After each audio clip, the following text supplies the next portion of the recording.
This is a tutorial on how to quickly draft a residential purchase agreement in 2024. There have been a series of changes and adjustments made to the form, so it's only fitting I do an updated tutorial. Now, the form itself is sandwiched among all these advisories and disclosures, so I'm going to quickly skim through those because it's really just about putting your information and your client's information in these advisories. There's not much for me to explain. So we start with the agency relationship disclosure. Both you and your client are going to sign on page 1, nothing on page 2 of it.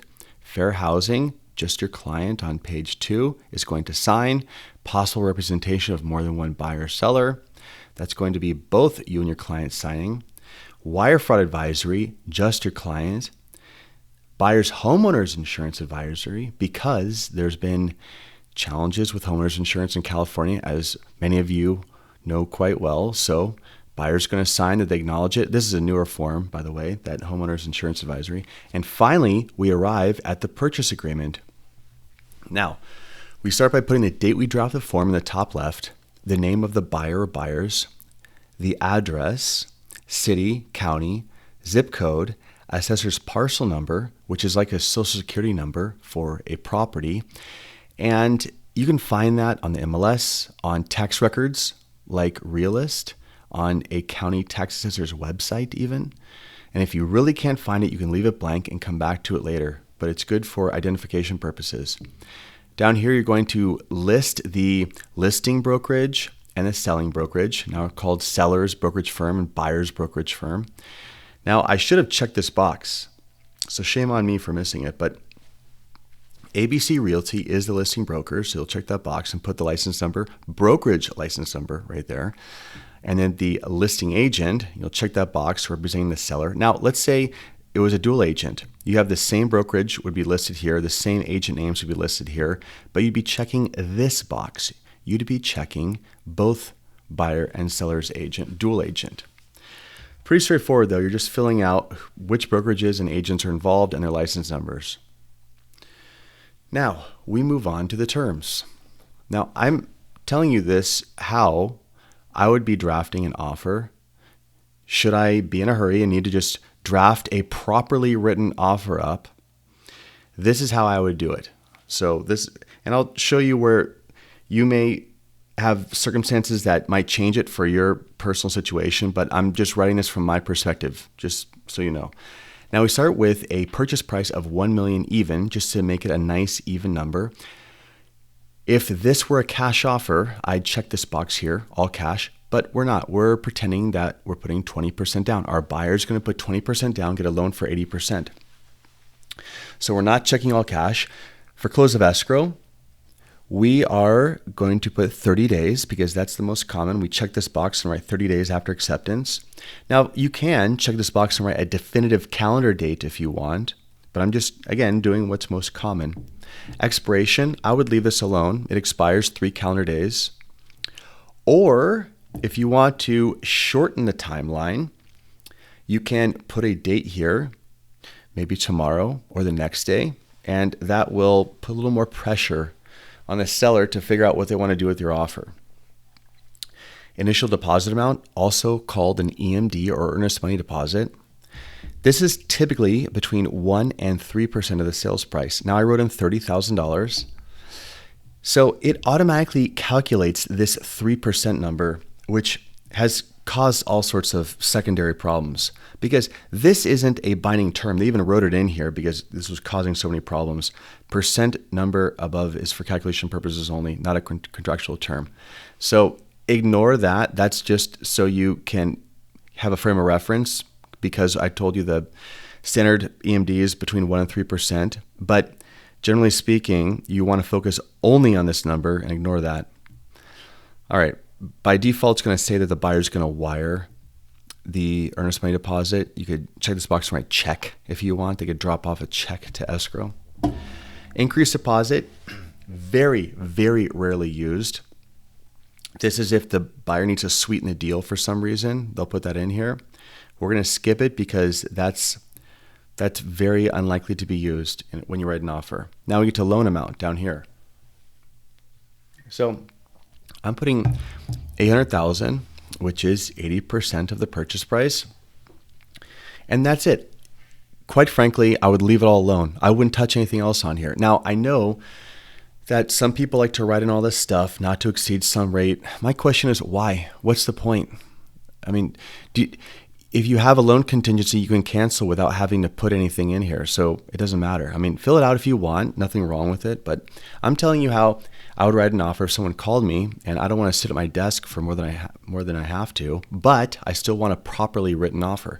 Now, it's conventional by default. If it's not, if it's FHA or VA or something, you check these boxes. But that's how I'd write it up. Additional finance amount, maybe a secondary mortgage or something like that, you can put it down here. And if not, you'd leave it alone. Occupancy, by default, says owner occupied.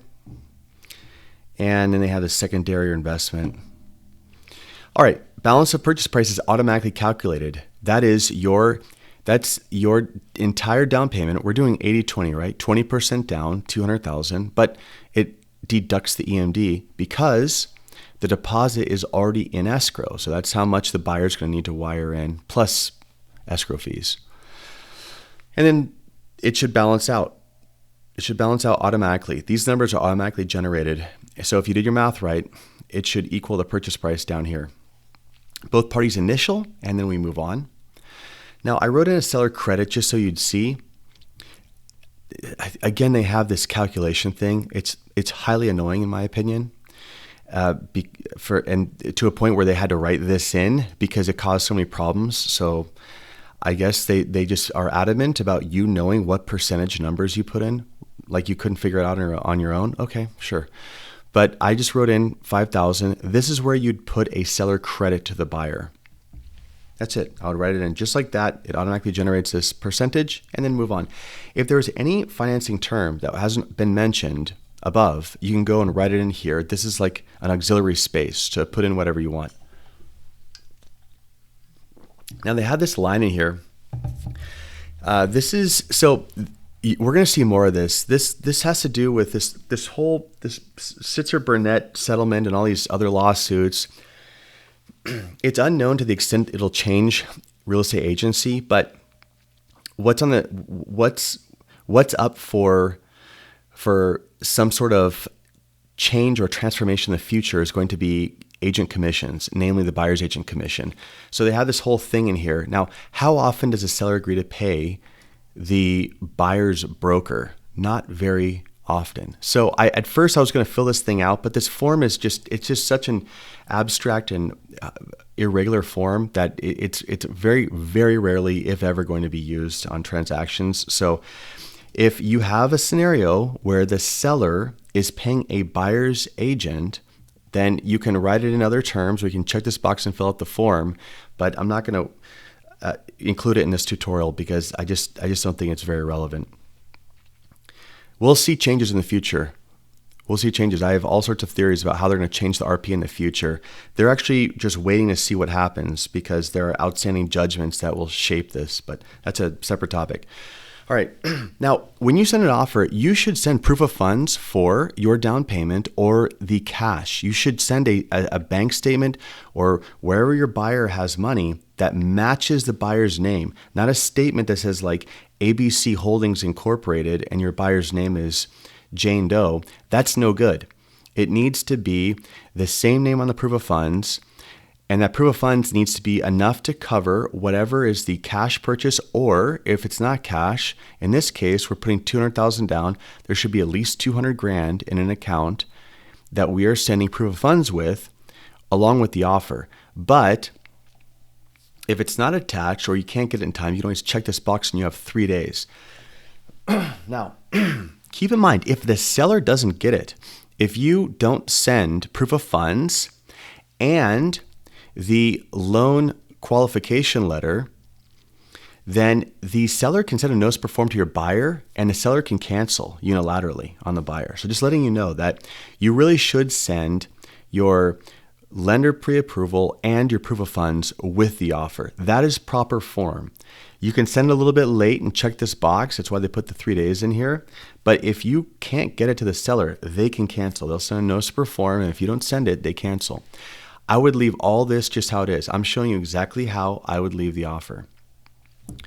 So there's things like final verification of condition for the final walkthrough. I'd leave it. Assignment request. God forbid someone wants to assign the transaction. I don't even entertain that. I counter that out immediately. Assignments are they have just left a path of destruction. All right, contingencies. So loan, 17 days, I leave it alone. If it's cash, you can check this box, no loan contingency. Appraisal, I leave this alone. They put this box in here because in a situation where there's multiple offers, people want to put that a lower than purchase price appraisal value, meaning that you don't need your property to appraise the purchase price. It can appraise for less than the purchase price because you have a buyer that wants it so bad, they don't care if it appraises for less than what they're offering. That's what this means. It's rarely used. It's kind of a relic from the absolute pandemonium of multiple offers on every property that we saw before. But you'll leave it blank. Unless you're in some sort of crazy situation, you'll leave it blank right here. If it's cash, you check this box. Now, some finance buyers check this box because they don't care about the appraisal. They want it so bad, they don't care. It's not up to them. It's up to their lender. If they're getting a mortgage, you don't check this box. Do not. Do not. It's reckless. It's bad agency. It's shameful. Okay.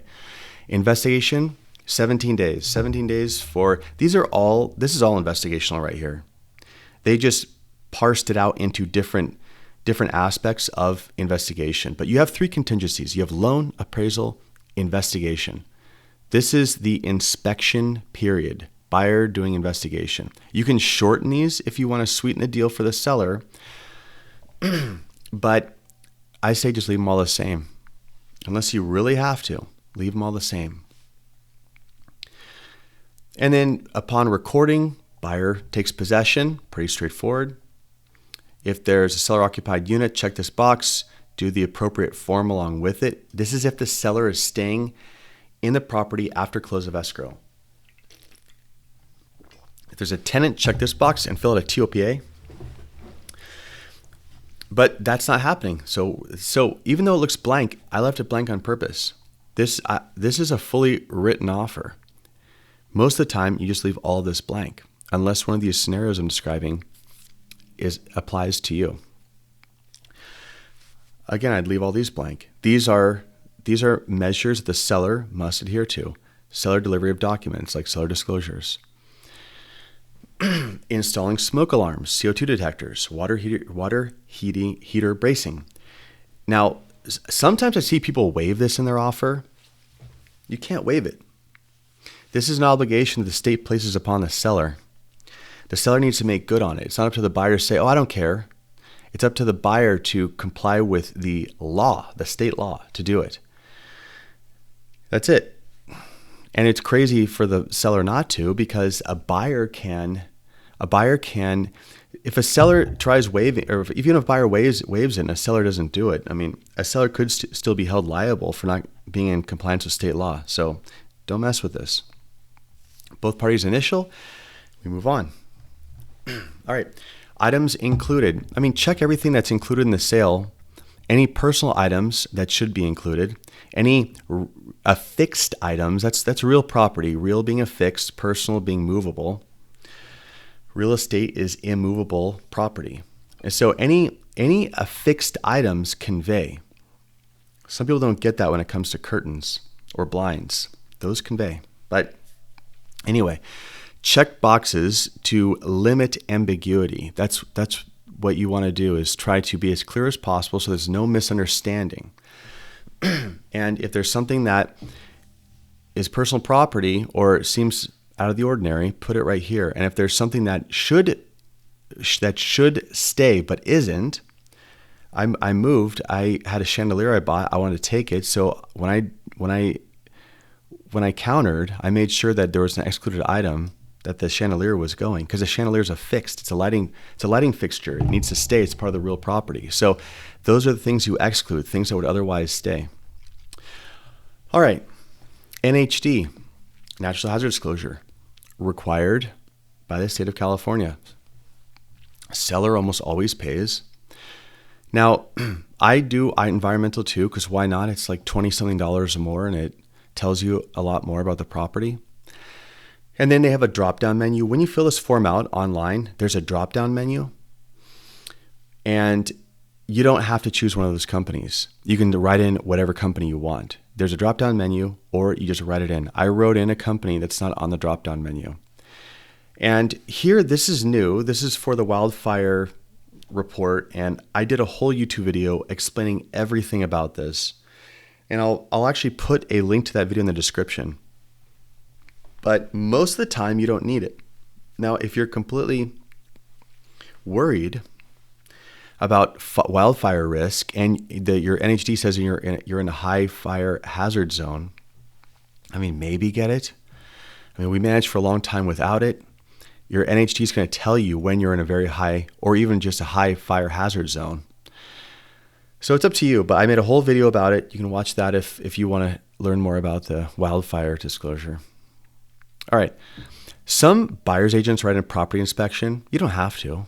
I just wrote it in here just for fun, but it's absolutely pointless. I mean, the buyer has the inspection period of 17 days from up above. They can do whatever they want. They can bring in 5 different types of inspectors, a roof inspector, plumbing, whatever. I mean, they can have any sort of inspection they want. So, I mean, people write it in here, buyer pays for it. Great. It's completely innocuous, has zero effect. Seller. So what's interesting is up here, we have compliance. So seller is, we're going down here to who's paying for this sort of compliance. Seller should pay. I mean, if a buyer's paying, it needs to be done prior to the close of escrow. And buyers should not be paying to work on property they don't own yet. I've seen that go horribly wrong. This should be seller. Doesn't matter where in the state you are, because I know different parts of the state have different customs in terms of who pays what, but the seller should pay this. Now this is another area of contention. This is what I would do if I was filling this out. Now, the only counter argument I've seen to this, and there is merit to it, is that, well, what if my seller finds out that the corrective or remedial action costs $50,000 or something like that, and now they have made this commitment here? Fair point.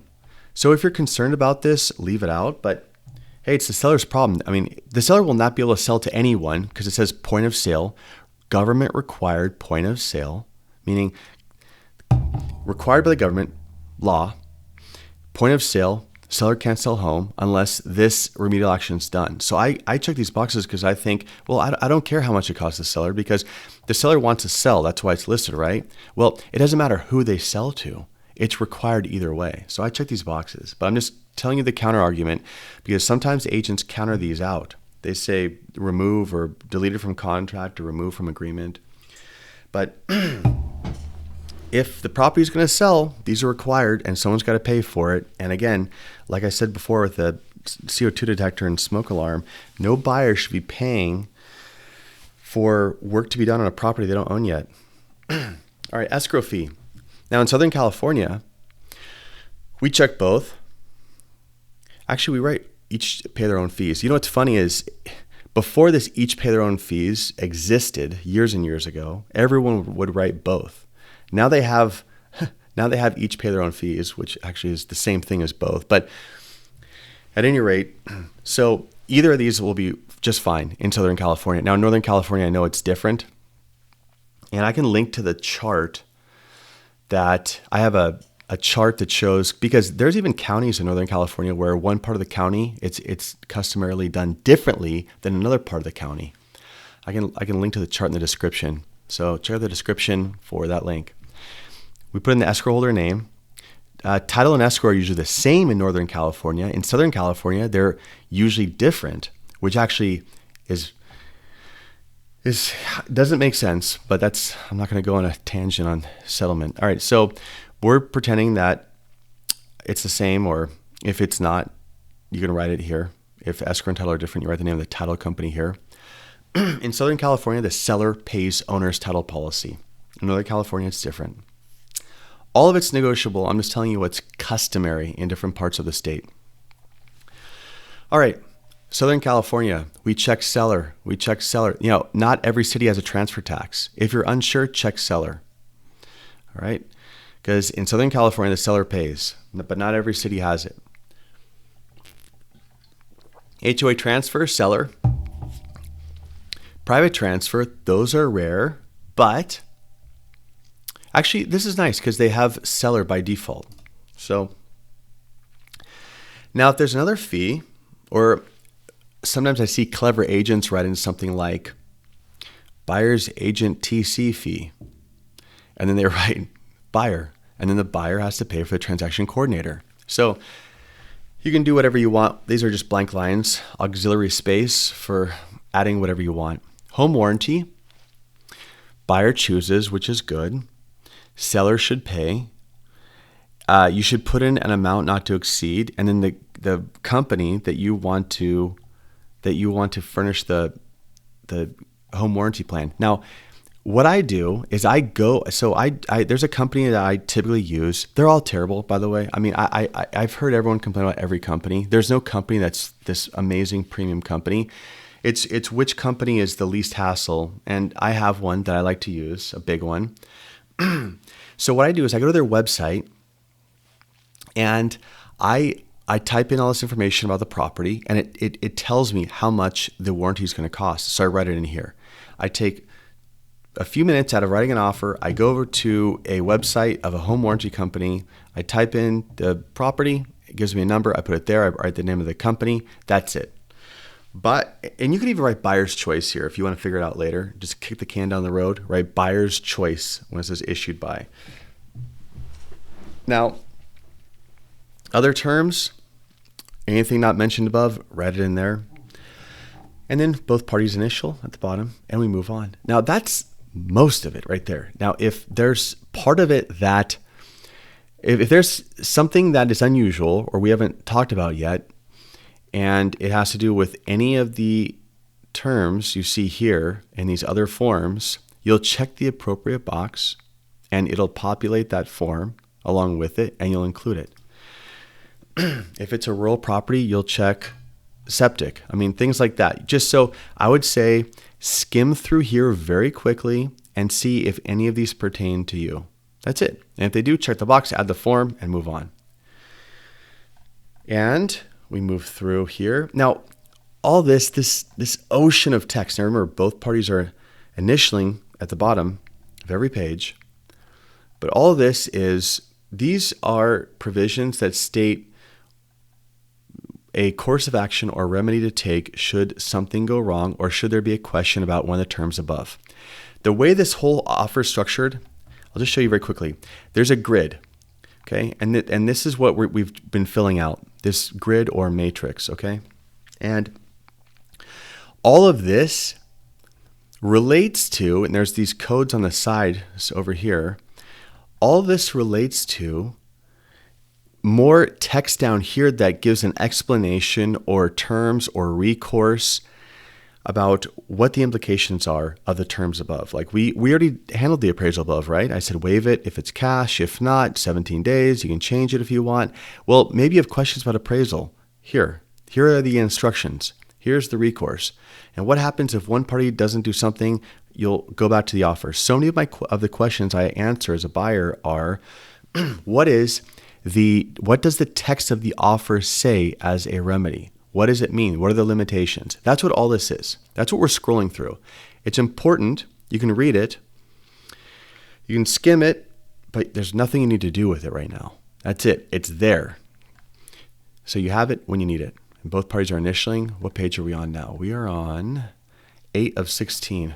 My gosh, this thing just gets longer and longer every year. Okay, so both parties are initialing. Look at all this.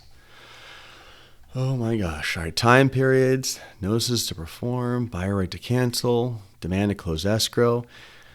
I mean, this is basically like this is like a reference book for me as a broker, because when I'm dealing with issues that arise from a transaction, I'm going back to this and I'm saying, okay, well, right here we have this certain line that says exactly which party's responsible and what the remedy is. That's what all this is.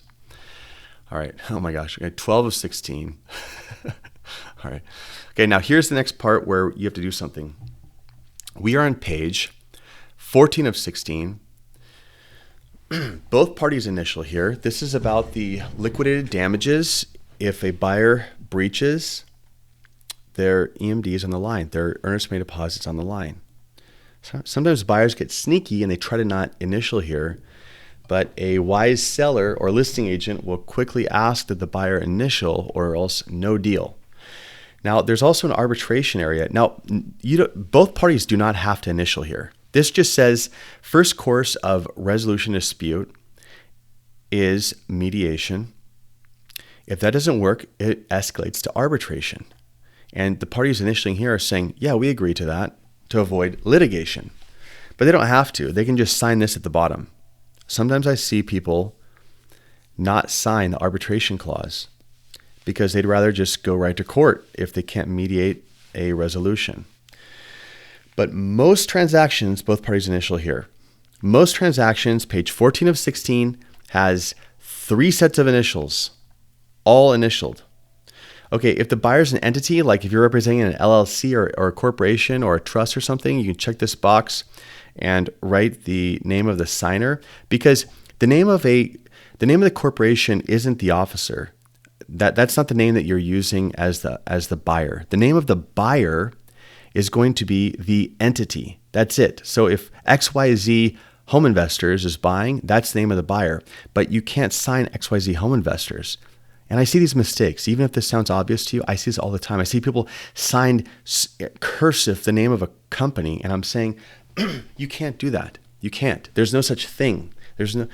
There must be a human that signs for an entity, and that human's name is an authorized signer. And that's why it's saying here, this is the legally authorized signer. So if it's ABC Home Investors, Inc., that's the name of the buyer, but the authorized signer is here. So the buyer might be written out as a corporation or trust or LLC, but the signature is going to say the name of an individual.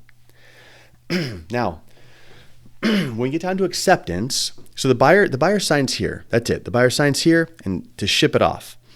When the seller accepts, though, they need to check this box if they counter.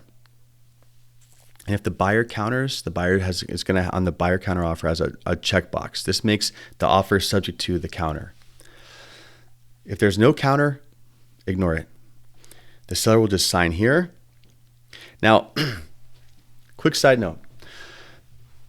A listing agent or a seller's agent must present all offers, unless their client refuses in writing to the listing agent, hey, do not give me any more offers to review, okay?